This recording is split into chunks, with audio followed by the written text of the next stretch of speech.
start now? More than 70 years ago, the world averted its eyes as the Nazi menace threatened to consume an entire people and then proceeded to carry out its unspeakable crimes. There was no refuge for the victims and there was no escape from the killers. Abandoned by their fellow human beings, they stood alone. And for many of the survivors, our memories of that time, the memories of our youth, are painful and hurting. Dark, brooding journeys back into the kingdom of night. We lost our youth, we lost our innocence, but we did survive. And as Viktor Frankl observed, man is that being who invented the gas chambers of Auschwitz. However, he is also that being who entered those chambers upright with the Lord's Prayer or the Shema on his lips. And when all the crimes were finished and the fears realized and the cries silenced, that was the hope that remained, to be remembered by the living and raised up by a living God. I was 4 years old when we left Berlin. The Holocaust began November 9th, 1938. That was the night of broken glass, Kristallnacht, which was really the beginning of the end for the Jews of Europe. And until that time, my family lived quietly in Berlin, where I was born. I had already lost my father, who died as a young man when I was less than 2 years old. My parents had owned a ladies' ready-to-wear store at that time, and my widowed mother soon was befriended by a couple and their small son. This association became a lifetime friendship, and more importantly, was the lifeline that led to my mother and me surviving Nazi Germany. On the night of broken glass, no one could have foretold what horrors and hardship the coming years would bring to millions of Jews and others. Throughout Germany and Austria that winter evening, synagogues, community centers, and Jewish-owned shops were set ablaze by the hands of hate. The next morning, the streets were a virtual ice rink of broken glass and sodden ash. The police stood by and did nothing. The firefighters rushed to the scene, ignoring property owned by Jews to instead protect buildings owned by non-Jews. Throughout Germany and Austria, 35,000 Jewish men were rounded up and sent to concentration camps and detention facilities. 7,500 businesses and 101 synagogues were destroyed, and nearly 100 Jewish citizens were killed. The German Reich imposed a large fine against the Jews of Germany, equaling the estimated insurance coverage of the destroyed and damaged properties. And the excuse for that night's action was the assassination of Ernst von Rath, a German official in Paris, killed by a Jewish teenager whose parents had been rounded up by the Nazis. That was an easy answer for the destruction that night. However, we do know better today. The underlying issue of what soon became the systematic slaughter of innocent people was simply hatred. Every day I realized that I was one of the lucky ones, and I mentioned earlier that my mother had received a lifeline in the form of a couple and their son, who became like family to us. My aunt and uncle, as I came to call them, managed to arrange passage for us in January of 1939 on the ship Scharnhorst from Bremerhaven. And at that moment, we became refugees, outward bound for Shanghai, China, the only place in the world that required no entry visa, or indeed that cared who came ashore in that metropolis of the East. The port city of Shanghai was for many Jews, after the terrifying events of Kristallnacht, the last refuge that could be reached without a passport, visa, or affidavit. Unlike the United States or Canada, all that was needed to make the journey was money for a ticket. America had already closed their doors to any refugees. We had to sell most of our possessions to obtain passage out of our home country. And because Nazi Germany only allowed Jews to take a few personal possessions, most stepped off the boats beautifully dressed, but penniless.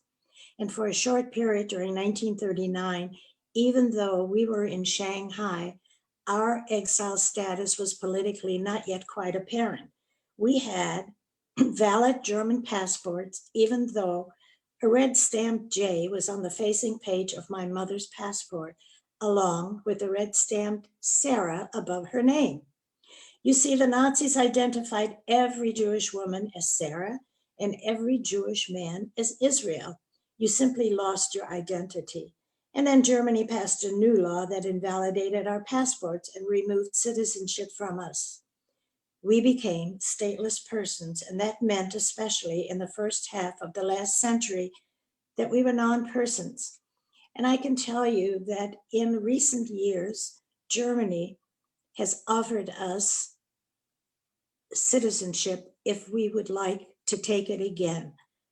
I do not need that dual citizenship. My citizenship is an American citizenship, and that is the only one that I have ever wanted.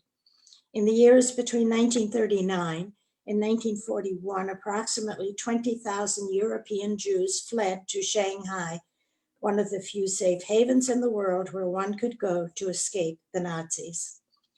Unfortunately, my grandparents, like so many other elderly people, could not and did not believe the rumors of the coming horrors and chose to stay in Germany. Shortly after the end of the war, we were notified that my father's parents died in the gas at Dachau concentration camp, and it was almost 50 years later, on my first trip to Berlin, that I found out that my mother's father died at the Sachsenhausen camp in Germany. I was 4 years old in 1939. My memories of Germany were non-existent, and Shanghai became my home.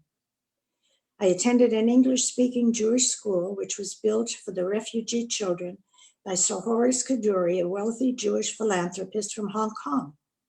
I made friends. I learned how to speak English, albeit British English, played sports, was active in school activities in general. We saw American movies and we read books. I was happy, as were my school friends, because none of us knew that we were poor, nor did we feel deprived because we didn't know any better. Then, when World War II started in 1941, the Japanese occupied Shanghai, and being allies of Nazi Germany mandated that all Jewish refugees live in a poverty-stricken, filthy, and unsanitary area of Shanghai called Hongqiu. From 1944 on, sanitation, food, and nutrition in the Hongqiu area were very poor. Malnutrition and disease were rampant, with many dying from scarlet fever, typhoid, or malnutrition. In total, 2,000 Jewish refugees died in Shanghai between 1938 and 1948, and of these, 1,700 died in the Hongqiu ghetto, many from starvation. In this 1 square mile area lived 20,000 refugees as prisoners of war who were not allowed to leave the area without special permission from the Japanese.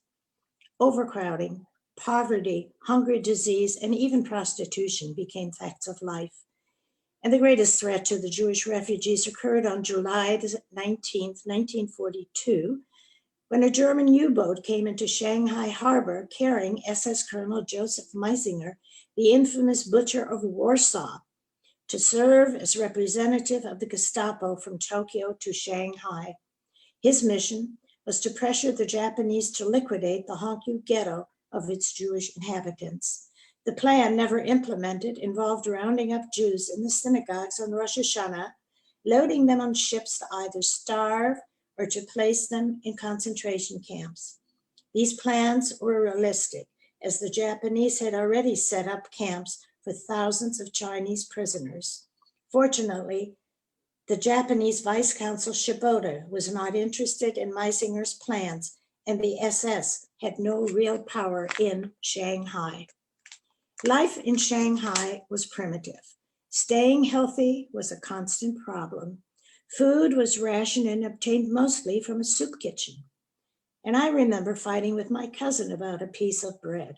After all, he was a growing boy, and it was felt that he should have more to eat than I.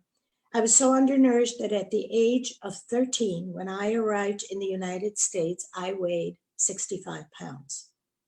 Head lice was a common occurrence among a lot of the school children, and I remember vividly having my hair cleaned with turpentine to rid me of the lice, and when that didn't work, having my head shaved. In the camp where my mother, aunt, uncle, cousin, and I lived, we had a small room for the 5 of us. We ate there, we slept there, and we washed in there. And for all the years that we were in the camp, we had to boil our water for drinking water, heat our water for washing our bodies, and cook our meals on a little Chinese stove stoked with little egg-shaped coals. There was no flush toilet. And we were expected to use the honey pot that the other inhabitants of the lane were accustomed to using. The honey pot was a portable toilet, and every morning one of the Chinese workers would come around to collect the excrement, which was later turned into fertilizer. Temperatures in the summer could reach 125 degrees, and in winter it was around the freezing mark with no heat available. And we lived among the starving Chinese citizens in a city without benefit of running water and modern sanitation facilities. We lived this ghetto life all through the war, including bombings by American planes in 1945. The unexpected happened this time on July the 17th, 1945. Shortly before the war ended, our ghetto became the target. U.S. Air Force B-17s intended to knock out a Japanese military radio station located near our ghetto. Unfortunately, they missed, bringing death and destruction into our area. I was in school at the time, and to this day remember crouching under our desks for protection. Finally, after what seemed like hours, but was actually only 2 minutes, we heard the all-clear siren. It was a couple of days before we were reunited with our parents. A month later, the 15th of August, after the United States dropped the atomic bomb on Hiroshima and Nagasaki, Emperor Hirohito announced the unconditional surrender of Japan.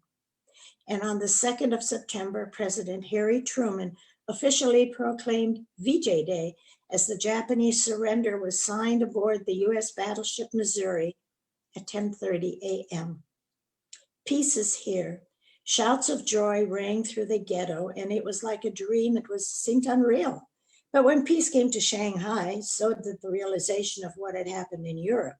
Rage and anguish was intense as people discovered their families and communities had perished. News that millions of Jews had been killed in German concentration camps trickled into Shanghai. Shanghai Jewish Chronicle printed a series of articles about how Jews had been gassed to death and then incinerated in the camps. Shudders of fear and horror rattled through the ghetto. Prayer meetings were held in all the synagogues to honor those who had perished. People were filled with a gnawing anxiety about the fate of their relatives in Europe because most had heard nothing from any of them since the outbreak of the war. My mother and I left Shanghai for the United States in April of 1947 on a converted American troopship, the SS General Gordon, and arrived in San Francisco on May the 17th, 1947. And the family that sponsored us lived in Peoria, Illinois, and that is where my life in America began. Our first glimpse of paradise was when we stopped in Hawaii on our way to America. Imagine to finally turn on a faucet and have a drink of water without having to boil it first. On May the 17th, 1947, we passed under the Golden Gate Bridge, and it was truly an unforgettable morning. The sun was shining, and after having been seasick the better part of the voyage, we were all out on deck waiting for our first glimpse of America. Everyone cheered, and then we cried. It was hard to believe that we were here at last. And then we cried again for all those who didn't make it, for our countless relatives and friends who had ended up in Hitler's ovens. A few years ago, when I heard a friend of mine, also a Holocaust survivor, tell her story, she mentions the 3 B's: bed, bath, and bread. And listening to her speak of the three B's reminded me of the day we left Shanghai. I thought my bed would walk out by itself because it was so infested with bed bugs. Would the time ever come that I would have a clean bed and one that I didn't have to share with my mother? It took several more years before we could afford separate beds. The second B related to a bath. I finally got to take my first bath upon our arrival in San Francisco. But again, it would take a couple of years before we had our own bathroom, not one down the hall that we shared with the other tenants of our building. And the third B, of course, was bread. The food was so plentiful and rich that we were given that it didn't take long for me to become a pimple-faced teenager. Zakor, the Hebrew word zakor, remember, never forget, do not let others forget, always remember that the impossible, the unthinkable happened, and unfortunately could happen again. Our Shanghai history contains many lessons. Lessons about the strength of the human spirit, about hope and courage and giving your best, even when times are the darkest, about the importance of community, about dignity and cultural heritage, about our Jewishness, about ourselves. And more widely, our historical experience shows that appeasement of bloody tyrants does not work, that violating the rights of minorities does violence to us all, and that each citizen has a civic responsibility to impose intolerance and prejudice towards any religious, racial, or ethnic group, to stand up and be counted, and to have the courage to speak out, even if it's politically incorrect. Unfortunately, we live in dangerous and volatile times, and we face challenges that promise to be with us for many years to come. Dictators still threaten the peace, intolerance and fanatic hatred still abound, and the persecution of innocent minorities remains a lamentable fact.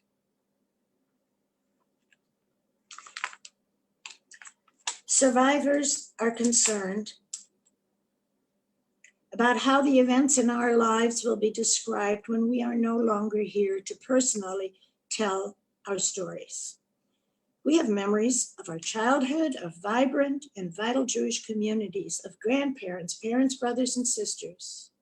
We each have our story to tell about surviving, and we have our own history of building new lives. We want to pass along to new generations the stories of our experience, and we want to be sure that they include stories of Jewish life and culture before the Holocaust. And there are always a couple of achievements of survivors I personally like to focus upon. The first is the strength our parents had to pick up the pieces of their lives that had been so cruelly interrupted and go on with life. And the second deals with external factors. After the war, both America and the state of Israel offered us freedom and opportunity. And after losing so much, we were deeply grateful for the generosity of these nations. We can look back now and be proud of what we have given in return, not just our work and our success, not just our most precious possession, our children and grandchildren, but our spirit, our example, and our honor. We are respected today in this country and throughout the world because the community of mankind knows that we Holocaust survivors have something very valuable to impart. The experience of the Holocaust was unique, but has great meaning for all who treasure the free world, a place where every human being is safe to live and work. When I address students in particular, I like to tell them, intolerance kills. Even one discriminating thought, one discriminating statement, or one scapegoating judgment can snowball into the slaughter of millions. Treat others how you want to be treated. Take care of yourself, but don't forget about others. And lastly, overlook your physical sight of a person and see how they really are inside. And above all, always please be a person that cares because in the world, many people do terrible things, but it's because of all the people that do good things that we can survive and have hope in ourselves and others. So I say, please be a person that cares. I've often been asked, why do I make these presentations, which aren't always easy to make? Very simple, because we must remember. You are, as I'm talking to students, I tell them, you are the last generation to hear this firsthand. Who will be left to teach and tell the generations to follow? The answer is quite simply each and every one of you. And in a classroom, or when you're sitting in the auditorium listening to me, it's the person sitting next to you. Remember, lest from this we have learned nothing. It is so difficult because 2 days ago, I celebrated my 86th birthday. And we are dying, unfortunately, in a hurry because we are all elderly. I think it is very important to preserve the past. The Holocaust was the most appalling crime against humanity of the 20th century, if not the whole history of mankind. It must never be forgotten. In addition to the 6 million Jews who lost their lives, an estimated 5.5 million others also died. These included gypsies and Jehovah's Witnesses, critics of the Nazi government in Germany, the mentally and physically handicapped. In addition, there were thousands and thousands who survived, but who had been exposed to such horrific cruelty that it was impossible for us to imagine. And we speak about remembrance. In Jerusalem, the impressive memorials to Yad Vashem honor those Jews who died in the Holocaust and those known and unknown Gentiles who helped thousands to survive. And I always say of the 23 memorials, perhaps the most moving is that to the 1.5 million children who died. The memorial is in an underground cavern where reflected candlelight produces the impression of millions of stars representing the lost life of each child. And this memorial was donated by the parents of Uzel Spiegel, who was murdered in Auschwitz, age 2.5. What are the lessons of the past? The story of the Holocaust is one of pain and suffering on a massive scale. Some say that it should be allowed to pass into the mists of the past, or that it is unhealthy to relive its agony. This is not true. It is only by facing up to what happened that we can hope to learn from it and ensure that it never happens again. The Holocaust shows us clearly how horribly destructive hatred and prejudice can be if they remain unchecked.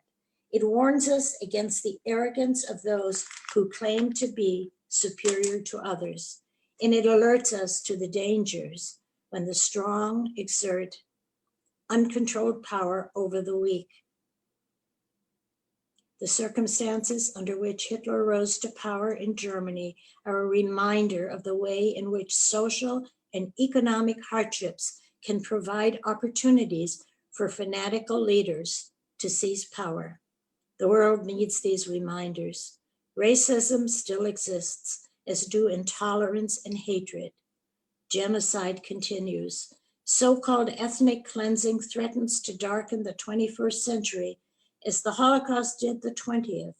Stories of mass slaughter in horrific circumstances are now quickly relayed around the world. In Bosnia, Kosovo, Africa, and the Middle East, events have come to light that are chilling reminders of the Holocaust. These lessons from the past teach us that only when people learn to live together in mutual respect and understanding will intolerance and inhumanity be finally destroyed. I will leave you with 2 poems. There is no answer to Auschwitz, no answer to hatred, brutality, and murder. There is no answer, only questions. Why? Why did so many innocents have to die? Out of the ashes of death and destruction, out of the flames that engulf us, came the survivors, whose eyes have seen the horrors and whose ears have heard the screams. They tried to silence us, but our voices are still heard. They tried to destroy us, but we would not die. The chain has not been broken. The sheep led to slaughter are now lions, proud and strong, and the yellow star of shame is now the courageous badge of life. They killed the Jews, but Judaism survives. They burned the Torah, but the words endure. The 6 million who perished, their voices silenced forever, left us a legacy. We must remember. We are the survivors who live to tell the tale. We are the remnants who bear witness to the world. And if there is to be peace in the world, there must be peace in nations. If there is to be peace in the nations, there must be peace in the cities. And if there is to be peace in the cities, there must be peace between neighbors. And if there is to be peace between neighbors, there must be peace in the home. And if there is to be peace in the home, there must always be peace in your heart. Thank you.